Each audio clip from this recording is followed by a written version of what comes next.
Dès que moi je dis que je travaille en agence, on me dit ça doit être horrible, tu dois être tout le temps en charrette. Parkour, parkour! This is parkour.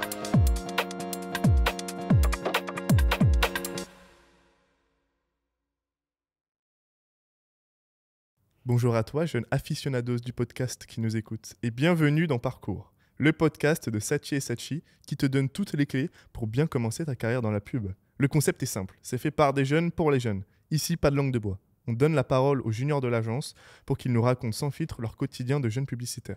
Cet épisode est consacré au métier de chef de projet retail. Mais avant de commencer, je peux savoir t'es qui toi ? Alors moi je suis Olivia, j'ai 25 ans et ça va faire bientôt 7 mois que j'ai intégré l'agence Sachi. Et comment t'es arrivée chez Sachi ? Alors c'était du coup pendant mon alternance, je commençais à chercher du coup un emploi stable en CDI. J'ai vu l'offre d'emploi sur LinkedIn, j'ai postulé, j'ai fait l'entretien et bam, me voilà. Putain, damn, ça fait déjà 7 mois que t'es là ? Ouais. Tu fais quoi chez Ça va Sachi ? vite. Alors moi je suis chef de projet monocompte, du coup moi je suis sur le compte Burger King.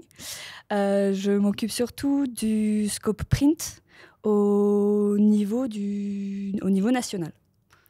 Et en langue française ? En langue française, je m'occupe un petit peu du déploiement des affiches des temps forts, donc les offres limitées que tu as chez Burger King, les Bacon Lovers, les choses qui arrivent un peu tous les 2 mois. Je m'occupe un peu du déploiement des affiches pour ce genre d'opération dans tous les restaurants de la France. Très bien. Donc, du coup, le retail, c'est tout ce qui est en lien avec le commerce directement. C'est ça, le commerce, les produits en vente, la publicité ciblée vers les consommateurs. Très bien, dans les lieux physiques. Pourquoi tu as choisi ce métier ? C'était plus mon chemin qui m'a amenée ici plutôt qu'un choix conscient. Je m'étais intéressée d'abord par la communication événementielle. Et après, avec tout ce qui s'est passé avec le Covid et tout, mon chemin il a un petit peu dévié. Et j'ai commencé à m'intéresser du coup aux projets un peu plus publicité 360. Et du coup, me voilà. Imagine qu'on est dans une faille spatio-temporelle, tu reviens du Moyen-Âge et tu rencontres un de tes ancêtres. En gros, comment t'expliquerais simplement ton taf à quelqu'un ?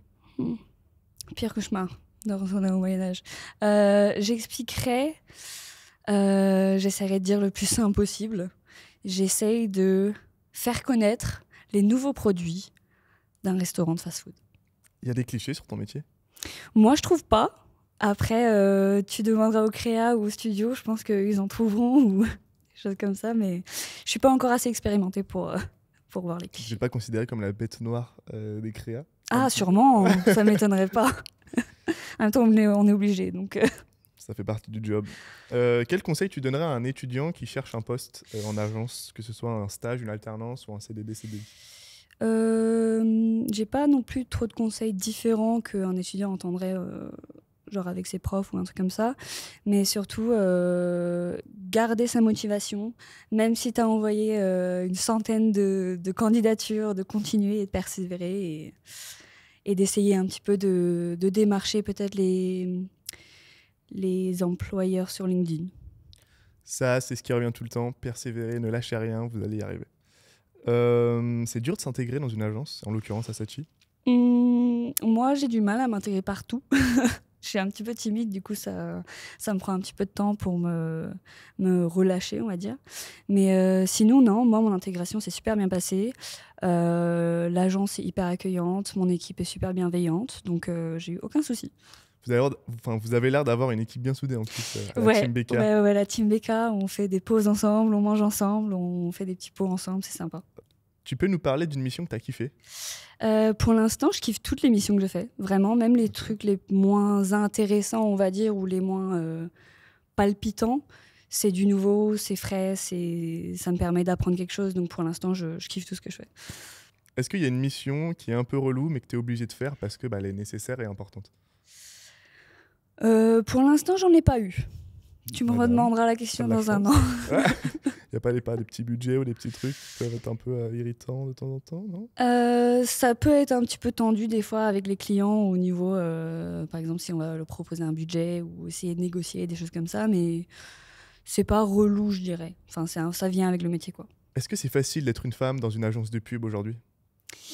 Alors, moi, j'ai eu de la chance. J'ai pas non plus eu beaucoup de soucis dans toutes les expériences professionnelles que j'ai pu avoir. J'ai pas ressenti une différence en étant une femme ou des choses qu'on peut entendre, surtout sur les agences ou comment ça se passe si t'es une femme. Moi, ça m'est jamais arrivé. On touche du bois.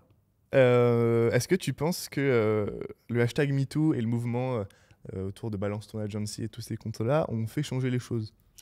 Moi, je pense que oui, et heureusement. Enfin, je trouve que l'image un peu des agences à la Mad Men, elle est un peu disparue. Donc, tant mieux. Après, c'est toujours assez présent. Dès que moi, je dis que je travaille en agence, on me dit ah, tu travailles en agence, ça doit être horrible, on doit te parler hyper mal, tu dois être tout le temps en charrette, ça doit être vraiment horrible, quoi. Donc du coup, je leur ai expliqué que bah, moi, dans mon cas, non, heureusement. Et quand même que c'est en train de changer. Tant mieux. Oui, tant mieux. Charrette, petit point, c'est un mot pour signifier le fait qu'on reste travailler tard à l'agence, quand on a des sujets sur le feu. Niveau inclusivité, c'est comment dans l'agence? Alors moi, je trouve qu'il y a une bonne inclusivité. Ça pourrait encore évoluer en tant que diversité. Mais sinon, moi, je me sens hyper bien ici à Sachi. Elle n'est pas payée pour dire ça. Comment tu te sens dans l'agence? T'as des potes, il y a de l'ambiance Ouais, moi, je me sens hyper bien. Je m'entends bien avec plein de monde, que ce soit mon équipe ou les autres équipes avec qui je travaille. Tout est encore nouveau, hein, donc on va voir comment ça se passe au fil du temps. Mais pour l'instant, moi, je me sens hyper bien. Je trouve que j'ai des opportunités d'évolution et je m'entends hyper bien avec tout le monde, donc ça va. On passe à la rubrique de la question étudiante. On a demandé aux étudiants de l'EFAP de nous donner des questions pour qu'on ait des petits insights sur la réalité des questionnements des étudiants en école de com. Et donc, la question qui t'a été posée: comment as-tu vécu la transition entre la fin de tes études et la vie active? Alors, moi, je l'ai assez bien vécu. J'étais un peu dans une position où je devais assez rapidement trouver un emploi stable ou un CDI ou un CDD parce que j'avais justement un prêt, j'avais un loyer, il fallait que je trouve dans les prochains mois à suivre. Et du coup, je suis hyper contente d'avoir trouvé une agence où je suis bien et où ça se passe bien, quoi. Elle n'est toujours pas payée pour dire ça. Ouais, donc t'as pas eu le choix que de saisir les opportunités et puis t'as pas eu le temps de te poser la question de comment ça se passe, quoi. Non, pas vraiment. J'aurais bien aimé peut-être faire une petite pause ou des vacances. Il y a beaucoup de gens qui choisissent de voyager ou même de continuer leurs études. Mais c'était pas trop une option. Le but de ce podcast, c'est aussi de mieux comprendre la réalité qui se cache derrière le nom de ton métier. Et donc, on a des petites questions pour les commerciaux. Est-ce que tu as déjà assisté à des presse clients où on te laisse toujours dans l'ombre une fois que tu as fini ton travail? Ouais, je fais mes propres presse clients sur mes missions. Sinon, sur un compte ou une opération où ça pourrait être intéressant pour moi, on m'invite. Ou sinon, je leur demande si je peux assister. Donc, tu es en contact direct avec le client? C'est ça. On te fait confiance pour... Ouais, on s'envoie des petits messages. Ah, trop cool. Est-ce que tu fais des benchmarks et des relectures de PPT comme le cliché autour des juniors ou des stagios l'impose, ou tu t'en es extirpé? Non, j'en fais pas beaucoup. J'en fais même pas du tout des benchmarks parce que c'est pas vraiment, on nous en demande pas sur le compte Burger King. Mais des relectures PPT, non, mais je fais mes propres PPT du coup pour mes présentations. Quand les grosses prods ou les gros temps forts sont terminés, est-ce que il te reste des choses à faire en tant que commercial ou des fois c'est un peu plus calme? Non, on n'a pas vraiment le temps de s'ennuyer. Dès qu'on a une opération qui est terminée, on va se projeter sur la prochaine. Donc c'est ça aussi que j'aimais bien ici chez Sachi, c'est qu'on ne s'ennuie pas. Mes journées, elles passent assez vite, mes semaines aussi. On a toujours un truc qui va arriver, un autre truc. Donc c'est cool. On passe à une rubrique que j'aime beaucoup. L'accident de parcours.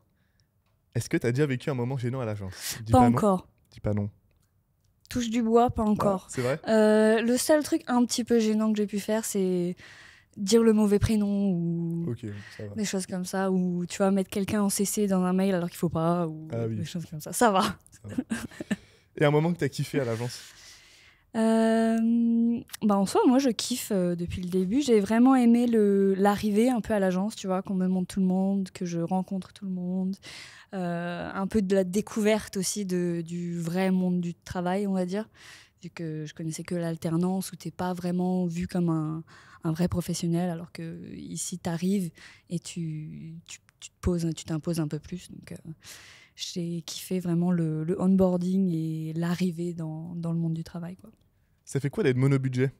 De bosser que sur un seul compte? Ça change, honnêtement. Dans toutes mes expériences pro, j'ai toujours été sur plusieurs comptes en même temps.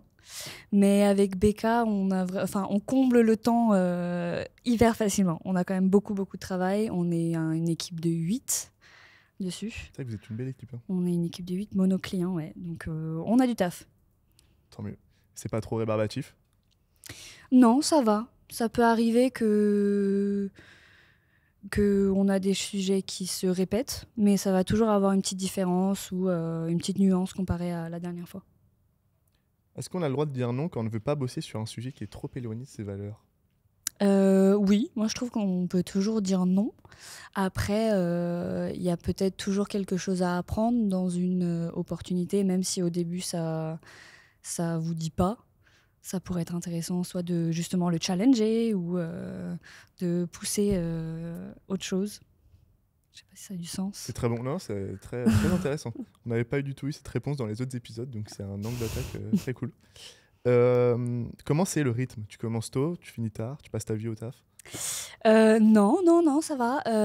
Moi, j'arrive entre 9h45 et 10h et je repars à peu près vers 19h. Ça peut arriver que ça joue un petit peu.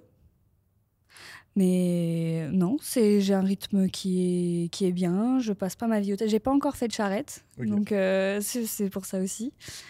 Mais voilà. T'as du télétravail? Yes, je télétravaille le vendredi et le lundi. On arrive à la rubrique Money Time. On va parler de thunes. Tching tching. Ton salaire? Moi, je suis à 30K à l'année, ce qui me fait à peu près 1008 après les super impôts. On adore les impôts. Quel était ton sentiment quand tu l'as annoncé? Moi, c'était le minimum que je pouvais accepter. Donc, ça m'allait très bien. T'as essayé de le négocier? Pas vraiment, parce que je trouve que moi, je sors d'école, je suis toujours toute jeune. Enfin, j'ai pas vraiment beaucoup d'expérience encore.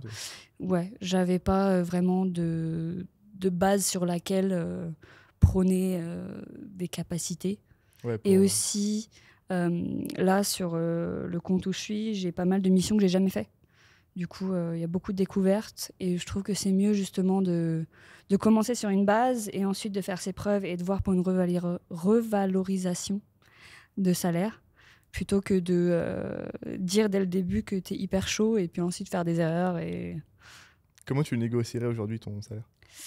Alors justement, il faut mettre en avant les choses que vous avez apprises au fil de vos expériences pro, un petit peu montrer ce que vous avez pu faire, montrer les résultats, des choses comme ça.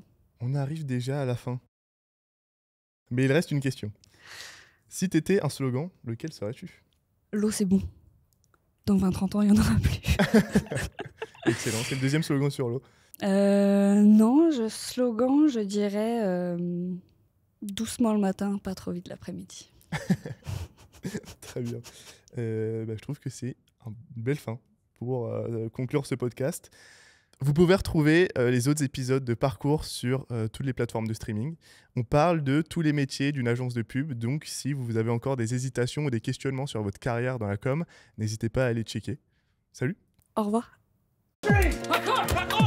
This